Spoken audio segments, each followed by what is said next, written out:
नमस्कार, welcome to Nursing Smart. Nursing Smart के YouTube channel पर एक बार फिर से आप सभी लोगों का स्वागत है। दोस्तों, नर्सिंग स्मार्ट यूट्यूब चैनल पर चल रही क्वेश्चन सीरीज़ के नए वीडियो के साथ में हम एक बार आपके सामने वापस हाजिर हैं। तो चलिए बिना टाइम गंवाए शुरू करते हैं। First question is duration of cardiac cycle is. Cardiac cycle का ड्यूरेशन कितना होता है? दोस्तों, कार्डियक साइकिल की जब बात निकली है तो हमें कार्डियक साइकिल के बारे में ब्रीफ स्टडी में सब कुछ हमें पता होना चाहिए। तो चलिए शुरू करते हैं। कार्डियक साइकिल, कार्डियक साइकिल दोस्तों क्या होता है? कार्डियक मतलब हार्ट का कोई साइकिल है दोस्तों। ये हार्ट के अंदर कुछ इवेंट्स हो रही हैं। क्या हो रही हैं दोस्तों? इवेंट्स हो रही हैं, और उन इवेंट्स की सीक्वेंस को ही हम क्या कहते हैं? कार्डियक साइकिल कहते हैं। दोस्तों रिपीट कर रहा हूँ, हार्ट के अंदर कुछ इवेंट्स होती हैं और उन इवेंट्स की सीक्वेंस को ही हम क्या कहते हैं? कार्डियक साइकिल कहते हैं। और ये इवेंट्स जो हैं वो क्या क्या हैं? ये 3 इवेंट्स हैं दोस्तों। और 3 इवेंट्स क्या क्या हैं? पहली इवेंट है एट्रियल सिस्टोल। दूसरी इवेंट क्या है दोस्तों? Ventricular systole, ventricular systole. और तीसरी इवेंट क्या है? Complete cardiac diastole. तो दोस्तों ये बहुत ही 3 इंपॉर्टेंट फेजेज हैं किसकी? कार्डियक साइकिल की। एट्रियल सिस्टोल, वेंट्रिकुलर सिस्टोल और complete cardiac diastole. Atrial systole का मतलब क्या होता है? Systole means contraction. ठीक है ना, बहुत देसी लैंग्वेज में पढ़ेंगे दोस्तों। Systole means contraction. किसका कॉन्ट्रैक्शन? एट्रिया का कॉन्ट्रैक्शन। किसका कॉन्ट्रैक्शन? एट्रिया का कॉन्ट्रैक्शन ही क्या है? एट्रियल सिस्टोल है। ऐसे ही वेंट्रिकुलर सिस्टोल का मतलब क्या हो गया? वेंट्रिकल्स का कॉन्ट्रैक्शन। और तीसरा जो है डायस्टोल, डायस्टोल का मतलब क्या होता है दोस्तों? यहाँ पर रिलैक्सेशन है। और रिलैक्सेशन किसका? कार्डियक। कंप्लीटली हार्ट का रिलैक्सेशन मतलब जिसमें एट्रिया भी आ गए और कौन आ गए? वेंट्रिकल्स भी आ गए। ये 3 मेन फेजेज हैं किसकी? कार्डियक साइकिल की। अब हम स्टडी करते हैं कि तीनों फेजेज के अंदर एक्चुअल में क्या क्या हो रहा होता है एट्रियल सिस्टोल में, वेंट्रिकुलर सिस्टोल में और कंप्लीट कार्डियक डायस्टोल में। सबसे पहली फेज हमने दोस्तों क्या पढ़ी? Atrial systole. एट्रियल सिस्टोल दोस्तों क्या है? एट्रिया का कॉन्ट्रैक्शन है। कितना टाइम लेता है? 0.1 सेकंड का टाइम लगता है इसके अंदर। एट्रियल सिस्टोल में 0.1 सेकंड का टाइम लगता है। क्या हो रहा होता है? दोनों के दोनों दोस्तों, एट्रिया कॉन्ट्रैक्ट का मतलब बोथ द एट्रिया। आप कभी ये मत समझिएगा कि कोई अकेला राइट एट्रियम या फिर लेफ्ट एट्रियम कॉन्ट्रैक्ट होते हैं। दोनों के दोनों एट्रिया जो हैं साथ कॉन्ट्रैक्ट होते हैं। ऐसे ही अगर हम जब वेंट्रिकुलर सिस्टोल पढ़ेंगे तो दोनों के दोनों वेंट्रिकल्स जो हैं, वेंट्रिकल जोन, लेफ्ट वेंट्रिकल और राइट वेंट्रिकल, दोनों साथ कॉन्ट्रैक्ट होते हैं। हमेशा एक चीज दिमाग में रखिएगा। अब दोनों कॉन्ट्रैक्ट कब होंगे दोस्तों? जब ये क्या हो जाएंगे? फिल हो जाएंगे। किससे फिल हो जाएंगे? ब्लड से फिल हो जाएंगे। ब्लड किसके थ्रू आता है इनमें? इंफीरियर वेना केवा और सुपीरियर वेना केवा। सबको पता है ये दोनों चीजें। ये राइट एट्रियम है और ये लेफ्ट एट्रियम है दोस्तों। तो ब्लड से फिल जो ये किसको करेंगी? ये ब्लड लेकर के आती है राइट एट्रियम के अंदर। लेफ्ट एट्रियम कैसे फिल होगा दोस्तों? लेफ्ट एट्रियम के लिए ब्लड आएगा कहाँ से? लंग से। किसके थ्रू आएगा दोस्तों? पल्मोनरी वेन्स के थ्रू। कितनी वेन्स आती हैं दोस्तों? हर लंग से 2 वेन निकलती हैं। लास्ट में आकर के 2 बन जाती, 2 1 हो जाती हैं। टोटल 2 पल्मोनरी वेन्स के थ्रू लेफ्ट एट्रियम के अंदर ब्लड आता है। दोनों के दोनों दोस्तों भर जाते हैं। जब कभी भी जब ये भर गए दोस्तों तो ये हमेशा पेसिवली खाली होते हैं। हमेशा दिमाग में रखना, कैसे एम्प्टी होते हैं? ये पेसिवली एम्प्टी होते हैं। मतलब प्रेशर ग्रेडियंट के हिसाब से एट्रिया का प्रेशर राइट वेंट्रिकल और लेफ्ट वेंट्रिकल के प्रेशर से ज़्यादा हो गया तो ये क्या हो जाते हैं? खाली हो जाते हैं, एम्प्टी हो जाते हैं। लेकिन अब आप एक आधी चीज़ यहाँ पर दिमाग में रखनी पड़ेगी आपको। कैसे रखनी पड़ेगी? कि एट्रियल सिस्टोल कब शुरू होता, कहाँ से शुरू होता है? एस ए नोड से शुरू होता है। चीज़ क्लियर है? एस से नोड से शुरू होता है। एस से नोड से इम्पल्स जो है हमेशा कहाँ जाएगा दोस्तों? एवी नोड पर जाता है। एवी नोड से इम्पल्स दोस्तों कहाँ जाता है? एवी बंडल पे जाता है। एवी बंडल पे जाता है। एवी बंडल का मतलब क्या होता है? बंडल ऑफ हिस भी बोलते हैं दोस्तों हम इसको, मतलब नहीं होता, बंडल ऑफ हिस भी बोलते हैं हम इसको। देन बंडल ऑफ हिस से क्या निकलती हैं? बंडल ब्रांचेज निकलती हैं दोस्तों। ये आगे की चीज़ें बता रहा हूँ मैं आपको। बंडल ब्रांचेज आगे जाके और किस में बदल जाते हैं? परकिंजे फाइबर्स में बदल जाते हैं दोस्तों। ये दोस्तों आपके इम्पल्स का क्या है? पाथ है। ये जो इम्पल्स जनरेट होता है कहाँ से? ऐसे नोड से, उसका पाथ है क्या? ऐसे नोड से इम्पल्स जनरेट हुआ एवी नोड पे, एवी बंडल या बंडल ऑफिस पे, बंडल ब्रांचेज पर, परकिंजे फाइबर्स पे। इस तरीके से इम्पल्स जो है वो आगे की तरफ में बढ़ता है, जिसका आई थिंक सभी लोगों को पता है। एट्रियल सिस्टोल एक्चुअल में क्या है? एट्रिया कॉन्ट्रैक्ट करते हैं। कैसे? ऐसे नोड से इम्पल्स जनरेट होने के बाद में और खाली हो जाते हैं पैसिवली। किसके अंदर खाली हो जाएंगे? ये एट्रियोवेंट्रिकुलर वाल्व जो हैं वो क्या होंगे? ये राइट एट्रियोवेंट्रिकुलर वाल्व और ये लेफ्ट एट्रियोवेंट्रिकुलर वाल्व, ये खुलेंगे और ये ब्लड जो है वो इनके अंदर फिल हो जाता है दोस्तों। इसे हम क्या कहते हैं? Atrial systole. और इसको टाइम लगता है कितना? 0.1 सेकंड का टाइम लगता है। ठीक है दोस्तों। एक चीज और आपको दिमाग में रखनी है, इलेक्ट्रिकल इम्पल्स जब ये इलेक्ट्रिक इम्पल्स जब एवी नोड पे पहुंचता है तो ये थोड़ा सा स्लो हो जाता है। ठीक है, ये थोड़ा सा क्या हो जाता है? स्लो हो जाता है। और ये स्लो क्यों होता है और कितनी देर के लिए कितना डिले करता है दोस्तों? डिले करता है। और उस स्लो को क्या बोलते हैं हम? डिले। और ये डिले कितना होता है दोस्तों? ये 0.04 सेकंड का, 0.4 सेकंड नहीं लिख रहा हूं दोस्तों मैं, 0.04 सेकंड का डिले। बहुत इंपॉर्टेंट क्वेश्चन है दोस्तों। ये 0.04 सेकंड का डिले करता है। और इस डिले से क्या फायदा होता है? इन एट्रिया को खाली होने का, एट्रिया पूरी तरह से सिस्टोल करते हैं, कॉन्ट्रैक्ट होते हैं।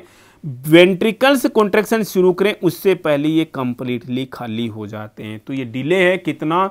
0.04 सेकंड का इलेक्ट्रिकल। और ये कौन सा डिले है?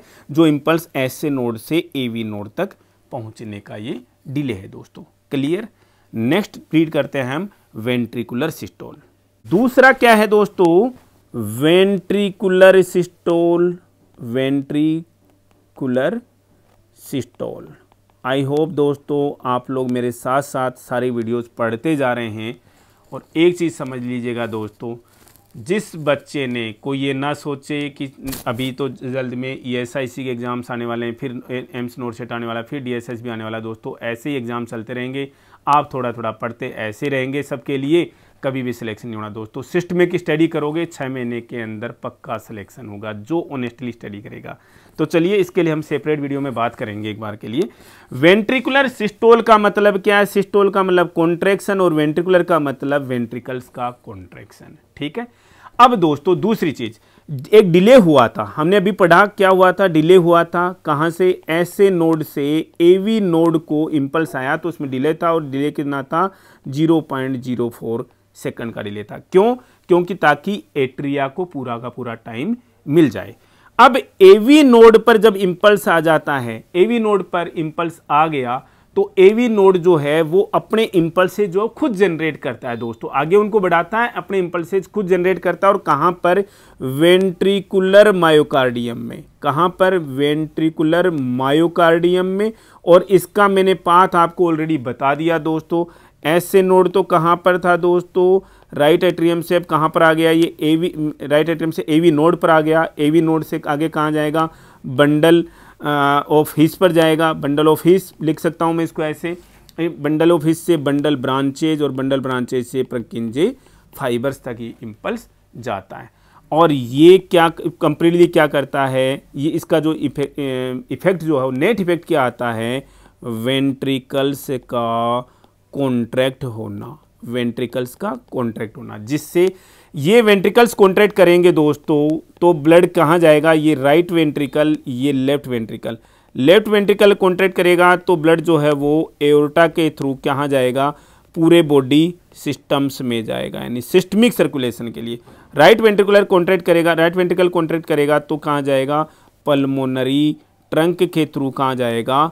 कहाँ जाएगा, लंग्स को जाएगा। तो ये पल्मोनरी सर्कुलेशन के लिए ब्लड को पंप करता है दोस्तों। दूसरी चीज एक और दिमाग में रखना, जब वेंट्रिकुलर सिस्टोल हो रहा है, जब वेंट्रिकुलर सिस्टोल हो रहा है मतलब right ventricle left ventricle systole कर रहे हैं, तो दोस्तों यहाँ पर ये दो वाल्व हैं, यहाँ पर ये दो वाल्व हैं। कौन कौन से, ये राइट एट्रियोवेंट्रिकुलर वाल्व है, ये लेफ्ट एट्रियोवेंट्रिकुलर वाल्व है। राइट एंट्रिकुलर वाल्व को हम ट्राइकस्पिड वाल्व भी बोल देते हैं, इसको लेफ्ट एट्रियोवेंट्रिकुलर वाल्व को हम मिट्रल वाल्व भी बोल देते हैं, या फिर बाइकस्पिड वाल्व भी हम बोल देते हैं दोस्तों। ये कोई पर्टिकुलर एब्रिविएशंस नहीं है, लेकिन लिख दी है मैंने ऐसे, ठीक है। जब ये कॉन्ट्रैक्ट कर रहे हैं तो देखिए दोस्तों, ब्लड जाना चाहिए ये राइट पल्मोनरी आर्टरी के थ्रू लंग्स में, और इससे जाना चाहिए एओर्टा के थ्रू सिस्टम्स में। लेकिन अगर ये खुले रह जाएं तो ये तो बैकफ्लो हो जाएगा, मतलब राइट एट्रियम में आ जाएगा ब्लड, लेफ्ट एट्रियम में आ जाएगा दोस्तों ब्लड। इसका मतलब ये दोनों के दोनों वाल्व जो क्या हो जाने चाहिए, बंद हो जाने चाहिए। राइट एट्रियोवेंट्रिकुलर वाल्व भी, ट्राइकस्पिड वाल्व भी और बाइकस्पिड वाल्व भी बंद हो जाने चाहिए। तो इसका मतलब बंद होना जरूरी है, दोनों के दोनों वाल्व बंद हो जाते हैं। और उस समय कौन से वाल्व खुलेंगे, ये पल्मोनरी आर्टरी वाला वाल्व खुलेगा तो दोस्तों इसको पल्मोनिक वाल्व बोलते हैं। ये एओर्टा वाला वाल्व खुलेगा जिसे हम एओर्टिक वाल्व खोलते हैं। तो दोस्तों यहाँ पर एक चीज़ आप नोट कर लीजिए, बहुत बड़ी बात आप नोट कर लीजिए कि जब एट्रियोवेंट्रिकुलर वाल्व्स जो हैं वो ओपन होते हैं तो पल्मोनिक वाल्व और एओर्टिक वाल्व जो हैं वो क्लोज रहेंगे। पहली चीज देखिए, जब ये ओपन थे तो यहाँ वाला जब ये वाला वाल्व जो है ओपन था, कौन सा, एट्रियोवेंट्रिकुलर वाल्व, तो ये वाले वाल्व जो हैं वो बंद थे। लेकिन जब पल्मोनिक वाल्व और एओर्टिक वाल्व जो हैं ओपन होंगे, मीन्स ब्लड जो जाएगा किसमें, लंग्स में या सिस्टम्स में, तो उस समय दोनों के दोनों वाल्व जो क्या हो जाएंगे दोस्तों, क्लोज हो जाएंगे। ये बहुत इंपॉर्टेंट क्वेश्चन है दोस्तों एग्जाम्स का, तो ये चीज़ें आप दिमाग में रखना। एट्रियोवेंट्रिकुलर वाल्व जब ओपन है तो पल्मोनिक और एओर्टिक वाल्व, ये सेमीलुनार वाल्व हैं दोस्तों, दोनों के दोनों। कौन से, पल्मोनिक और एओर्टिक वाल्व कैसे हैं, सेमीलुनार वाल्व हैं। ये कस्पिड वाल्व है तो ये क्लोज होंगे। पल्मोनिक वाले एओर्टिक वाल्व जब ओपन होते हैं तो ये वाले क्या हो जाएंगे, क्लोज हो जाएंगे दोस्तों। क्लियर है आई थिंक। अब बात दिमाग में आनी चाहिए कि वेंट्रिकुलर सिस्टोल में कितना टाइम लगता है, नोट कर लीजिएगा, 0.3 सेकंड का टाइम लेता है। ये कितना टाइम लेता है कंप्लीट होने में, 0.3 सेकंड का टाइम लेता है। अब तीसरी फेज स्टडी करते हैं। तीसरी फेज क्या है दोस्तों, complete cardiac diastole. I hope समझ में आ रही है आपको चीज़ें। डायस्टोल का मतलब क्या है, सिंपल सी बात है, उनका मतलब कॉन्ट्रैक्शन था तो इसका मतलब क्या है दोस्तों, रिलैक्सेशन है। किसका रिलैक्सेशन, कंप्लीट कार्डियक रिलैक्सेशन, मतलब एट्रिया भी इस समय रिलैक्स्ड हैं, वेंट्रिकल्स भी इस समय रिलैक्स्ड हैं। दोस्तों मैंने एक चीज़ आपको बता दी, सिस्टोल के समय में यानी कॉन्ट्रैक्शन के समय में दोनों एक साथ में, दोनों एट्रिया एक साथ में कॉन्ट्रैक्ट करते हैं, दोनों वेंट्रिकल्स एक साथ में कॉन्ट्रैक्ट, चारों एक साथ में नहीं। जब एट्रियल कॉन्ट्रैक्शन होता है तो दोनों के दोनों एट्रिया कॉन्ट्रैक्ट करते हैं, जब वेंट्रिकल्स कॉन्ट्रैक्ट करते हैं दोनों के दोनों वेंट्रिकल्स कॉन्ट्रैक्ट करते हैं। कंप्लीट कार्डियक साइकिल में हमने दोनों का रिलैक्सेशन को शामिल किया। इसमें टाइम कितना लगता है, 0.4 सेकंड का टाइम लेता है। कौन, मायोकार्डियम किस लिए रिलैक्स कर रहा है, अगली हार्ट बीट के लिए, नेक्स्ट हार्ट बीट के लिए रेडी होता है, ठीक है। और इसी टाइम में क्या होते हैं, एट्रिया जो है वो क्या होते हैं, रिफिल हो जाते हैं, एट्रिया रिफिल हो जाते हैं अगले कार्डियक साइकिल के लिए। तो आई होप आपको ये चीज़ें समझ में आ रही हैं। टाइम कितना लिया कंप्लीट कार्डियक साइकिल ने, 0.4 सेकंड का। अगर मैं इसको समराइज करूं दोस्तों, पहला हमने पढ़ा एट्रियल सिस्टोल, दूसरा हमने पढ़ा वेंट्रिकुलर सिस्टोल, तीसरा हमने पढ़ा complete cardiac diastole. Atrial systole में हमने टाइम लिया 0.1 सेकंड का, इसमें टाइम, वेंट्रिकुलर सिस्टोल में टाइम लगता है 0.3 सेकंड का, और कंप्लीट कार्डियक डायस्टोल में टाइम लगता है 0.4 सेकंड का। टोटल कार्डियक साइकिल का टाइम कितना हो गया दोस्तों, 0.8 सेकंड। आई होप सभी लोगों को ये चीज़ें समझ में आ रही हैं। दोस्तों क्वेश्चंस पे चलेंगे, उससे पहले हम एक छोटी सी चीज़ और स्टडी करेंगे यहाँ पर। वो किसके बारे में, हार्ट के साउंड्स के बारे में स्टडी करेंगे। हार्ट साउंड्स, हार्ट साउंड्स क्या होती हैं दोस्तों, जब हम हार्ट को स्टेथोस्कोप से ऑस्कुल्टेट करते हैं तो तो हमें दो साउंड सुनाई देती हैं, दो नॉर्मल साउंड सुनाई देती हैं दोस्तों। और ये दो नॉर्मल साउंड्स किस फॉर्म में सुनाई देती हैं? एक तो देखो लब, दूसरी डब या डब, ऐसे साउंड सुनाई देती हैं दोस्तों। एक साउंड होती है लब, दूसरी साउंड होती है डब या डब। अब ये साउंड्स जो हैं एक्चुअल में क्या दिखा रही हैं कि कार्डियक साइकिल में कोई ना कोई एक्टिविटी हो रही है, कार्डियक साइकिल के किसी इवेंट को बता रही होती हैं। क्वेश्चंस आते हैं यहाँ से भी एग्जाम्स के अंदर। ये लब जो है ये फर्स्ट साउंड है, फर्स्ट हार्ट साउंड है, और इसको हम डिनोट करते हैं S1 से, इसको हम बताते हैं S1 से। डब और डब जो है वो दोस्तों सेकंड हार्ट साउंड है, और इसको हम डिनोट करते हैं S2 से। लब जो पहली साउंड है दोस्तों ये लाउड साउंड होती है। दूसरी साउंड जो होती है दोस्तों डब की S2 से, जिसको डिनोट करते हैं दोस्तों, ये थोड़ी सी सॉफ्ट साउंड होती है। तो हमने बात की ये कार्डियक साइकिल में किसी इवेंट को बता रही हैं, तो आपको पता होनी चाहिए कि वो किस इवेंट को बता रही हैं। S1 क्या बता रही हैं, S2 क्या बता रही हैं, स्टडी करते हैं दोस्तों। S1 की अगर हम बात करें, S1 लाउड साउंड है। ये दोनों साउंड्स जो दोस्तों वॉल्व्स के क्लोज होने की साउंड है। आप ये भी दिमाग में रखना, दोनों के S1 भी और S2 भी वॉल्व्स के क्लोज होने की साउंड है। तो S1 कौन से वाल्व के क्लोज होने की साउंड है और S2 कौन से वाल्व के क्लोज होने की साउंड है, ये हमें पता होनी चाहिए। लाउड साउंड है, कोई बड़े वाल्व्स के बंद होने की साउंड है। तो बड़े वाल्व्स कौन से हैं दोस्तों, एट्रियोवेंट्रिकुलर वाल्व्स जो हैं वो बड़े वाल्व्स हैं, और इनके क्लोज होने पर जो साउंड आती है उसे हम बोलते हैं S1 साउंड।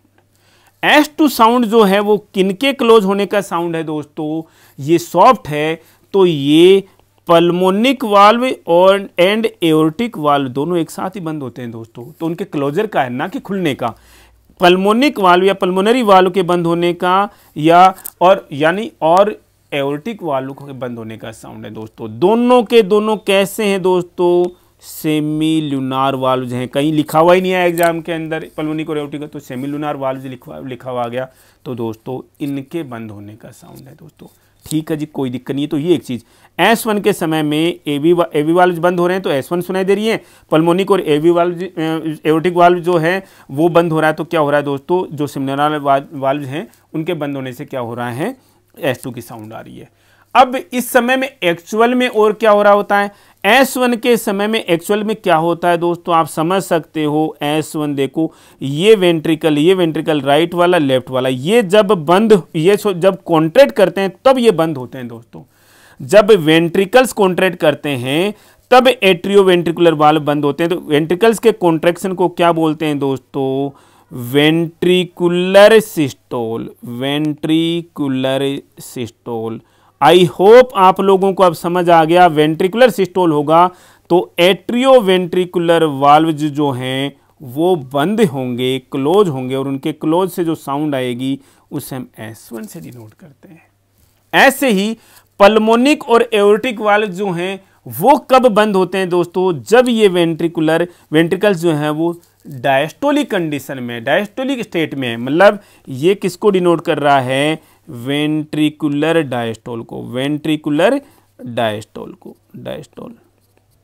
एट्रियल डायस्टोल नहीं बोल सकते हम इसको, कि कंप्लीट कार्डियक साइकिल वो भी सेपरेट है, लेकिन हम इसको एक साथ स्टडी करते हैं।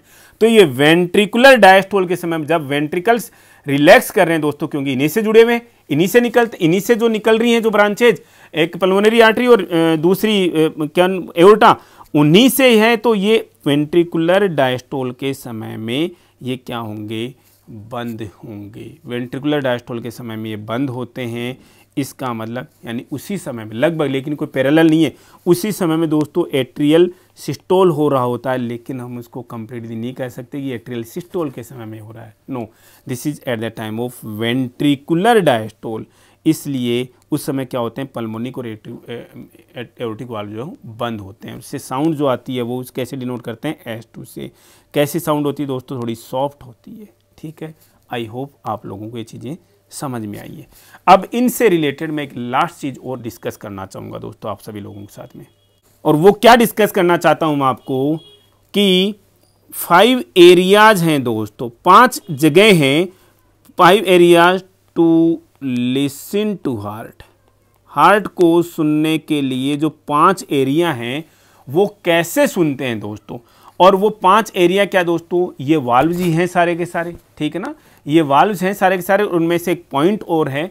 तो हम उन वाल्व्स को सुनने के लिए कौन कौन सी जगहें देखते हैं वो हमें पता होनी चाहिए। तो एग्जाम्स के हिसाब से बहुत ज़्यादा इंपॉर्टेंट चीज़ है दोस्तों, और आज के बाद में आप लोगों को इनको मतलब लाइफ टाइम के लिए आपको चीज़ें याद रखेंगी। इसके लिए मैं निमोनिक आप लोगों को बता देता हूं दोस्तों, एप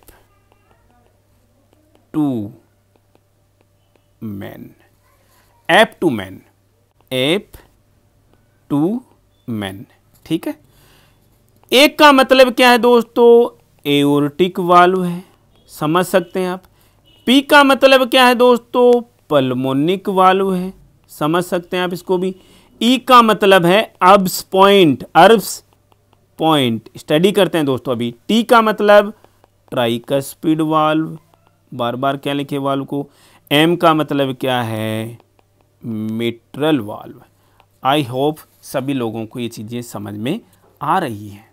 एओर्टिक वाल्व कहाँ सुनते हैं दोस्तों, देखो केवल एओर्टिक वाल्व जो है वो हम हमारी बॉडी में मीन्स हमारी चेस्ट में राइट साइड में सुनते हैं, अदरवाइज सारे के सारे वाल्व को हम लेफ्ट साइड में ही सुनते हैं दोस्तों। क्लियर है चीज़। एओर्टिक वाल्व जो है वो राइट साइड में सुना जाएगा, इसके अलावा पल्मोनिक, अर्ब्स, ट्राइकस्पिड और मिट्रल वाल्व सारे के सारे हम लेफ्ट साइड के अंदर सुनते हैं।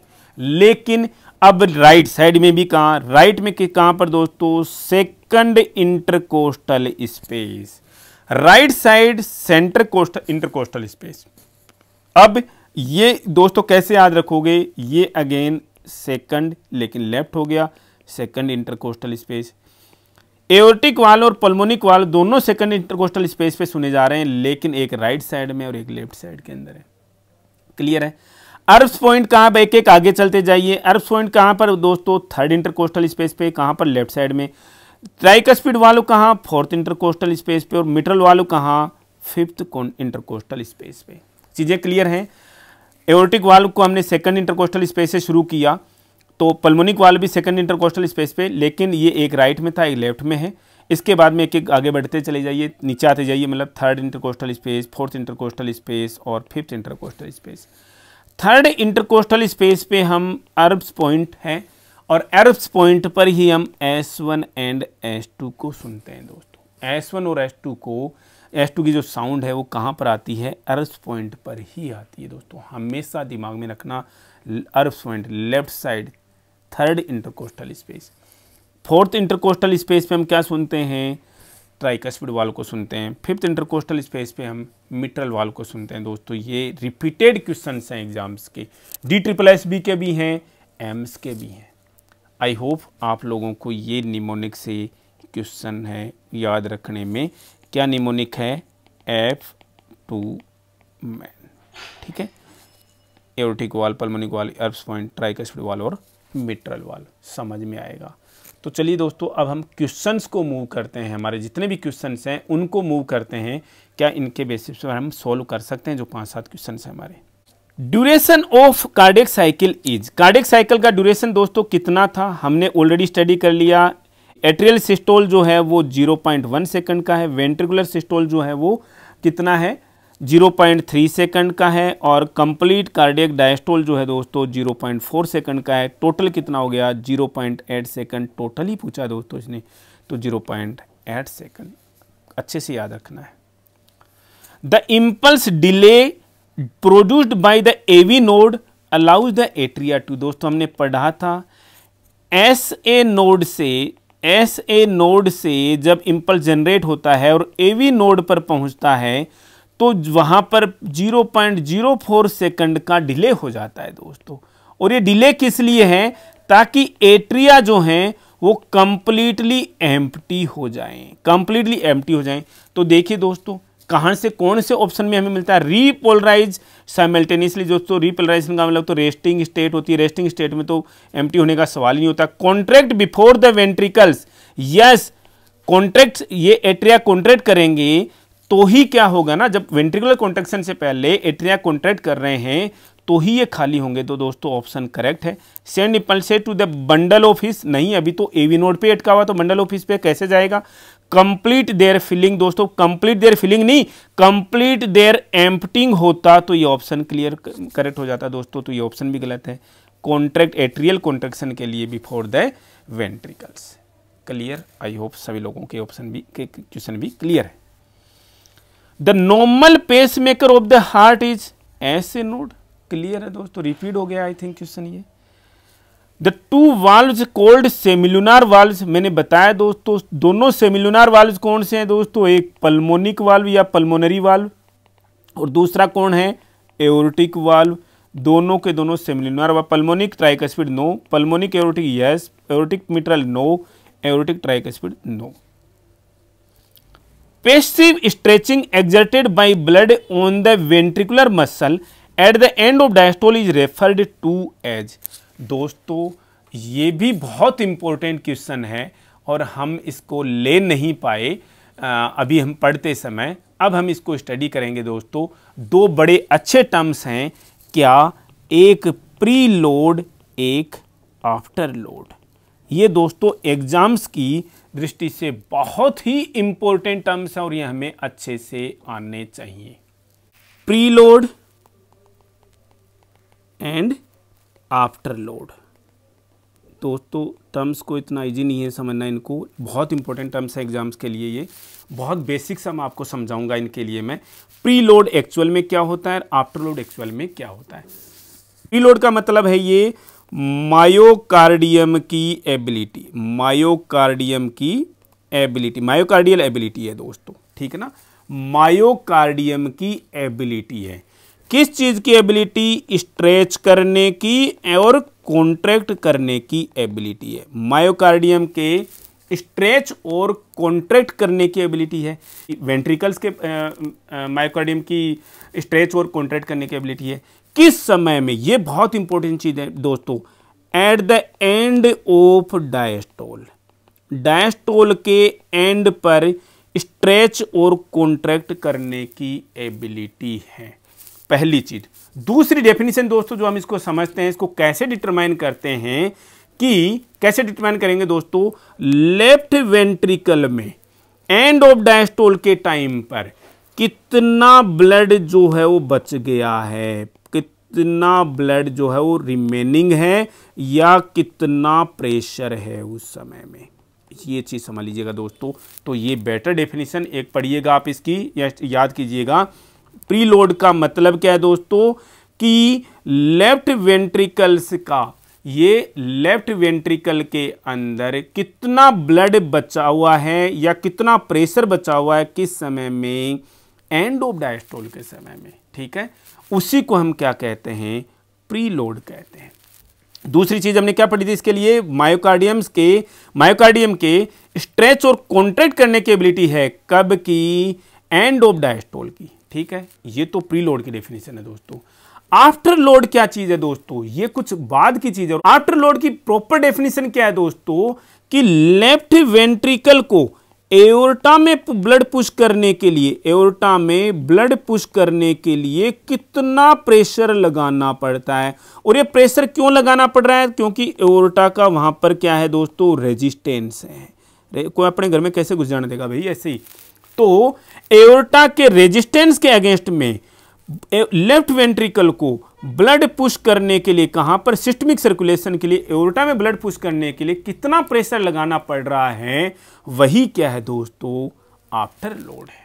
आई होप आप इस चीजों को समझ रहे हैं। आफ्टर लोड का मतलब ये लेफ्ट वेंट्रिकल एओर्टा के अंदर जो ब्लड पुश कर रहा है उसमें कितना उसको प्रेशर लग रहा है, या एओर्टा के रेजिस्टेंस के खिलाफ में उसको कितना प्रेशर लगाना पड़ता है, किसको? लेफ्ट वेंट्रिकल को, ताकि वो सिस्टमिक सर्कुलेशन के लिए ब्लड पुश कर सके वहां पर।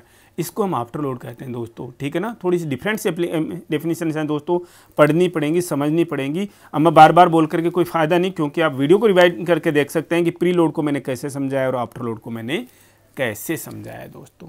आई होप आप सभी लोगों को ये चीज़ें समझ में आई हैं। चलिए क्वेश्चन पर चलते हैं। तो passive stretching exerted by blood on the ventricular muscle at the end of diastole. दोस्तों एंड ऑफ डायस्टोल पर किसकी पैसिव स्ट्रेचिंग? वेंट्रिकुलर मसल की पैसिव स्ट्रेचिंग है दोस्तों। स्ट्रेच एंड कॉन्ट्रैक्ट, ठीक है ना। स्ट्रेच होना और कॉन्ट्रैक्ट होने की एबिलिटी को हम क्या कहते हैं दोस्तों? प्री लोड कहते हैं। स्टडी किया दोस्तों हमने ना, वेंट्रिकल्स के मायोकार्डियम की स्ट्रेच करने की एबिलिटी कब? एंड ऑफ डायस्टोल पर, वही प्री लोड है दोस्तों, ठीक है। Thank you. Next question, When stimulated baroreceptors cause the heart rate to. दोस्तों बेरो रिसेप्टर्स क्या होते हैं? बेरो का मतलब होता है दोस्तों प्रेशर, रिसेप्टर का मतलब उसको परसीव करने वाले, प्रेशर को परसीव करने वाले। बेरो रिसेप्टर्स दोस्तों ब्लड वेसल्स की वॉल्स के अंदर पाए जाते हैं। इनको स्टिमुलेट करोगे दोस्तों, बेरो रिसेप्टर्स को स्टिमुलेट करोगे तो क्या होगी दोस्तों? हार्ट रेट घटेगी। कैसे घटेगी दोस्तों? ये कब स्टिमुलेट होते हैं? जब इसके अंदर प्रेशर जो है वो बढ़ जाता है। हार्ट मीन्स ब्लड वॉल्यूम का प्रेशर जो है वो बढ़ जाता है, किस पे? वेसल्स पे, तो दीवारों पे धक्का लगता है, तो ये बेरो रिसेप्टर स्टिमुलेट होते हैं तो ये ब्लड प्रेशर को कम कराने का काम करेंगे। कम कराने का काम कैसे करेंगे? कि अपनी तरफ से तो ये हार्ट रेट को क्या कर सकते हैं? कम करा सकते हैं। तो बेरो रिसेप्टर्स का क्या रोल है? बहुत इंपॉर्टेंट क्वेश्चन है दोस्तों। ये हार्ट रेट को डिक्रीज करते हैं, कब? स्टिमुलेट होने पर। आई होप क्लियर है आप सभी लोगों को। Next question is the coronary arteries fill with blood during. दोस्तों कोरोनरी आर्टरीज मैंने अपने पहले वीडियोज़ के अंदर अच्छे से समझाई हैं, आगे भी समझाऊंगा आपको मैं जब एमआई पढ़ेंगे। तो कोरोनरी आर्टरीज कौन है? राइट कोरोनरी आर्टरी और लेफ्ट मेन कोरोनरी आर्टरी। इसकी दो ब्रांचेज एलएडी और एलसीएक्स, ठीक है दोस्तों। कहाँ से निकलती हैं? ये एओर्टिक वाल्व के ऊपर से निकलती हैं दोस्तों, एओर्टिक वाल्व के ऊपर से, जिसे हम क्या कहते हैं दोस्तों? ओस्टियम कहते हैं। एओर्टिक ओस्टियम या एओर्टिक साइनसेज बोलते हैं दोस्तों, वहाँ से निकलती है। तो कोरोनरी आर्टरी जो हैं ब्लड के साथ में कब भरती हैं दोस्तों? एट्रियल सिस्टोल में नहीं भर सकती, एट्रियल डायस्टोल में नहीं भर सकती दोस्तों, वेंट्रिकुलर सिस्टोल या वेंट्रिकुलर डायस्टोल। तो दोस्तों अच्छे से इस चीज़ को, जैसे मैं रटने के लिए कभी बोलता नहीं दोस्तों, इस चीज़ को रट के ही याद रखना, समझ लीजिएगा कि ये वेंट्रिकुलर डायस्टोल के समय में नहीं मिल पाएगा दोस्तों उस समय में ब्लड इसको, ये वेंट्रिकुलर डायस्टोल के समय में फिल होती हैं। और एग्जाम्स का बहुत इंपॉर्टेंट क्वेश्चन है दोस्तों, कोरोनरी आर्टरीज में ब्लड कब फिल होता है? वेंट्रिकुलर डायस्टोल के समय में। क्लियर है? लास्ट में बचा कुचा, ठीक है ना, 5% ब्लड जाता है हार्ट को। A patient admitted with an acute MI has a heart rate of 36 beats per minute. Based on this finding, which area of the heart is most likely serving as the pacemaker? दोस्तों heart rate क्या आ रही है patient की? 36 beats per minute. ये बोल रहा है कि हार्ट का कौन सा जो एरिया है वो पेसमेकर की तरह से काम कर रहा है। नेचुरल पेसमेकर तो एसए नोड हो गया, इसके सेकेंडरी पेसमेकर एवी नोड हो गया। इसके बाद में दोस्तों परकिंजे फाइबर्स भी जो हैं वो भी अपनी तरफ से इम्पल्सेज जो हैं जनरेट कर सकते हैं। तो दोस्तों आपको एक इंपॉर्टेंट चीज़ जो हमने पहले नहीं बताई वापस पढ़ लीजिएगा, और बहुत इंपॉर्टेंट एग्जाम्स का क्वेश्चन है ये, intrinsic firing rate. Intrinsic firing rate. अब ये इंट्रिंसिक फायरिंग रेट क्या होती है दोस्तों? अपने आप की फायर करने की रेट, किसकी? एसए नोड की भी, एवी नोड की भी और परकिंजे फाइबर्स की। तो एसए नोड, एवी नोड और परकिंजे फाइबर्स अपने लेवल पर कितनी थी हार्ट रेट से इंपल्स जनरेट कर सकते हैं, कितने थी इंपल्स जनरेट कर सकते हैं? एसए नोड का जो इंट्रिंसिक फायरिंग रेट है दोस्तों 60 से लेकर के 100 तक का है, बीट्स पर मिनट का है दोस्तों। और यही है, इससे कम को हम ब्रेडिकार्डिया बोल देते हैं, इससे ज़्यादा को हम क्या बोल देते हैं? टेकीकार्डिया बोल देते हैं दोस्तों। इसके बीच में जो रेंज है वो मतलब कहाँ से जनरेट हो रही है इम्पल्सेज? एसए नोड से जनरेट हो रही है। एवी नोड का इम्पल्स रेट क्या है दोस्तों? एवी नोड का जो इम्पल्स रेट है वो दोस्तों 40 से 60 का है। कितना है? Beats per minute. यानी कि 40 से 60 के बीच में अगर क्या हो रही हैं? इम्पल्स जनरेट हो रहे हैं। इसका मतलब इम्पल्स कहाँ से जनरेट हो रहा है? इम्पल्स AV नोड से जनरेट हो रहा है दोस्तों। परकिंजे फाइबर्स ये 20 से 40 बीट्स पर मिनट से क्या कर सकते हैं, इम्पल्स जनरेट कर सकते हैं। तो अगर इसके बीच में कोई रेंज आई तो मतलब समझ लीजिए बीट्स कहाँ से ओरिजिनेट हो रही हैं, परकिंजे फाइबर से, यानी परकिंजे फाइबर से एक तरीके से पेस मेकर का काम कर रहा है उस समय। हार्ट रेट क्या आ रही है, 36 है, किसके बीच में है, 20 से 40 के बीच में, किसका काम है, किसके अंडर में आती हैं, परकिंजे फाइबर्स के अंडर में। तो मतलब बीट्स कहाँ से जनरेट हो रही होंगी, परकिंजे फाइबर से जनरेट होंगी। कैसे याद रखोगे दोस्तों, 20 40 40 60 इस तरीके से याद रख लीजिए दोस्तों आप, ठीक है ना। तो ऐसे नोड से 60 से 100, AV नोड से 40 से 60 और परकिंजे फाइबर से 20 से 40 beats per minute. Thank you दोस्तों, thanks a lot. I hope आप लोगों ने वीडियो को एंजॉय किया है, अच्छा लगा है तो कमेंट बॉक्स में लिख करके ज़रूर बताइएगा और हमें बताइएगा कि इससे रिलेटेड अगर आपको और भी कुछ जानना है दोस्तों, हम आपके डाउट्स क्लियर करेंगे। Thank you, thanks again.